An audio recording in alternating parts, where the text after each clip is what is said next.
I haven't done this in a while. I've made a lot of mistakes when it came to buying my first home. I mean, like a lot of mistakes. You know how people always say, if I could go back in time and do it all over again, I wouldn't change a thing? Not the case. I would change a lot of things. But as of now, we can't travel to the past, so I figured making this video may be helpful to someone who plans to buy a house in the future. Maybe you watching this video will help you avoid making some of the mistakes that I made and give you more of a seamless process to what may be the most expensive purchase of your life. So in this video, I'm going to go over the top 5 things that I wish I knew prior to buying my first home. And let's start the list off with number 5. Get a good inspector. Now, I know the wave right now is to waive inspections simply because you want to entice sellers to accept your offer, but I completely advise against it. I absolutely do not advise at all waiving the inspection. The inspection is there to protect you or at least inform you of what may be, wrong with the home. I think it's a bad idea to waive your inspection because you have no idea what's wrong with the house. It's like you're gonna go shopping for a car, but you're not gonna do a test drive. You're just gonna buy it as is, never driven a car ever before in your life and say, hey, if it works out, it works out. You want to get an inspector that is thorough, that is efficient, that is going to be able to give you a good report on what is wrong with the house, if anything at all, because this report could be the reason you do or you do not buy the house. The last thing you want is to purchase a home and have to replace the skylight or the boiler in the middle of winter 1 month after purchasing. Ask me how I know. Make it your duty to do your inspection and get a good idea of what is wrong with the house before you commit to buying. All right, so let's move on to number 4. Number 4 is going to be another person that you want to add to your team, and that is the attorney. You want to make sure that you have a great attorney to protect you during this deal. Their job is to protect your best interest, to make sure that that contract does not have anything in it that will hurt you in the long run. They're going to go over that contract with you line by line and let you know what everything means, especially if it's your first home and you have no idea what you're doing. The attorney will be able to explain things to you in layman's terms so that you understand what exactly you're signing. Not only is a good attorney capable of protecting you legally, but I've had attorneys who were able to help me lock up deals just off the strength of their name. If you have an attorney who has done a lot of business in the area or their name rings a bell, then the seller side may be more comfortable with working with that attorney just because they're familiar with them, just because they know their work or they have worked with them before. So get a good attorney. All right, number 3. This one's important, like super important. Find a good agent. Now, I was fortunate. I didn't make this mistake, but a lot of buyers do. And a good agent is critical. I mean, like absolutely critical for your success throughout this entire process. A good agent can help you find that good inspector, help you find that good attorney, even help you find a mortgage broker that they've worked with before that they know can close the deal. Not only will an agent assist you with finding the home that you're looking for, they'll also help you when it comes to negotiating things such as dates, times, and probably most importantly, price. Not only that, but they could probably help you with down payment assistance programs if you're a first-time home buyer, things to help you save some money on the deal. Overall, they're going to help guide you from A to Z throughout this entire process, whether it is finding an inspector, an attorney, a mortgage broker, leveraging their relationships to find you off-market deals, guiding you when it comes to negotiations for terms, for price, for dates. So find a good agent to help you do the heavy lifting of this entire process.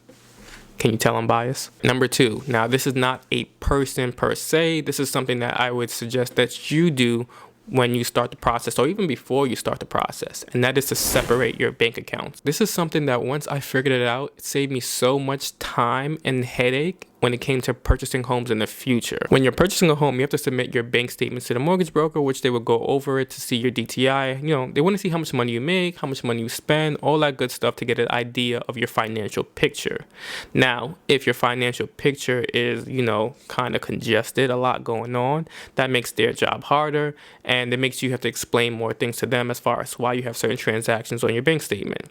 Now, if you had a separate bank statement, one solely for the purpose of purchasing this home, it'll make things go a lot quicker, a lot smoother, and there'll be a lot less questions. When you submit these bank statements, they are going to go line by line to see what your spending habits are like. So whether that's your Netflix account, whether that's your phone bill, your car note, whether that's you buying crypto on whatever platform it is, they're going to see all these transactions, add them up, do the math, and the less complicated, the better. My advice, have a separate bank account with minimal transactions that is easy and clear to understand.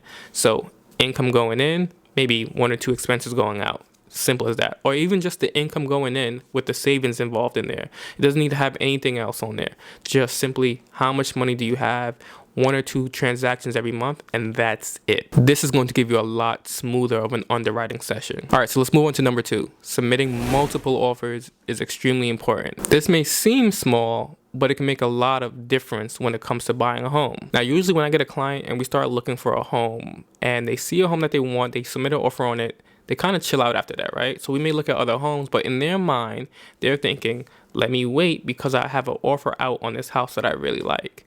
Now, what this does is it causes you to have missed opportunities. Because you're not submitting offers on other homes, you're losing out on the opportunity of getting those homes because you're so focused on this one home over here. Let's say you submitted an offer on 123 Main Street. Now you see other homes that you like, but you're waiting on 123 Main Street to get back to you. So you're passing on 456 Main Street, you're passing on 789 Main Street. Then finally 123 Main Street gets back to you and they say, sorry, we went with another offer. Now, you could have placed offers on the other 2 homes, but you didn't because you was waiting on 123 Main Street. So you have 2 missed opportunities there that won't come back.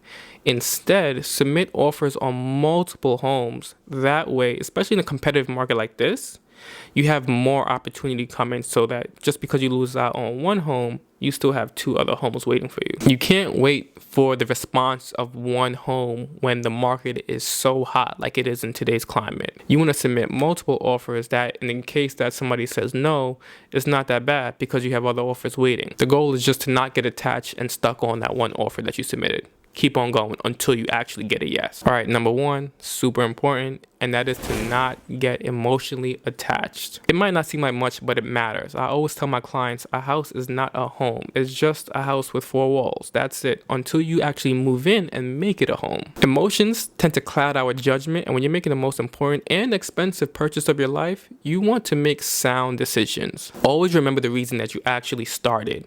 Is it to make money on this home? Is it because you like the school district for your kids? Is it because it's closer to work? Or is it because you could finally give your dog a bigger backyard? Whatever the reason, just remember why you started in the first place. Not being emotionally tied to the house will help you negotiate better and also look at other opportunities differently versus being so emotionally tied to this one house. The key is to remember why you started and not get emotionally attached to the process. That way, you can look at things with a better lens as to what the end goal is and why you're doing it. Then you could also move on and look at other properties, compare and contrast to see if it actually makes sense for the reason that you started. Those are the 5 things that I kind of wish I knew ahead of time when I was purchasing my first home, but hopefully this information can help you if you plan on making a purchase in the future. Also, things are going to go wrong. It's not going to be perfect. There is something that will just not go as planned, and there'll be something in the process that you simply just won't be able to control. The main thing is just to get started. Once you get started, you just adapt as you have to, roll with the punches, but make it the best possible process that you can make it with the information that you have. That's it for this video. If you liked it, hit the thumbs up button if that's something that you're into, and I'll see you in the next video. Peace.